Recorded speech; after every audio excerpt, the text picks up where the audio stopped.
שלום, כאן ביטסטור, והיום נעשה אנבוקסינג לפאוור ביטס של ביטס ביי דוקטור דרה. בואו נתחיל. כאן הפרצוף של דוקטור דרה, החתימה שלו, הסבר על קונטרול טוק. התמונה של לברון ג'יימס, כי האוזניות הוצבו על ידו. החתימה שלו, כמו שאתם רואים, תמונה של האוזניות. בואו נפתח אותם.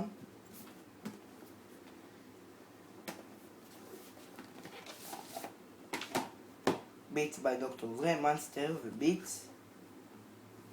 אוקיי, האוזניות. קודם כל נתחיל בנרתיק. אתם מקבלים נרתיק שיכול להכיל את שתי האוזניות.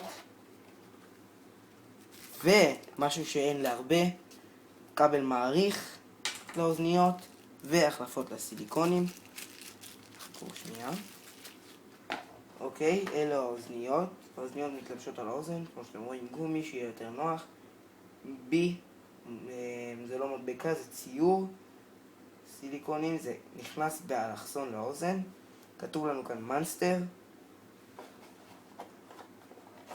אותו דבר כאן כתוב עדיין מאנסטר. חוברות ההסברה של ביטס, כמו שאתם רואים. התענוג הזה יעלה לכם 170 שקלים. זה מגיע עם קונטרול טוק, 170 שקל. אתם יכולים להשיג אותנו בפייסבוק, לכתוב ביטסטור, או פשוט להיכנס לאשכול שלנו ב-FXP. תודה ולהתראות.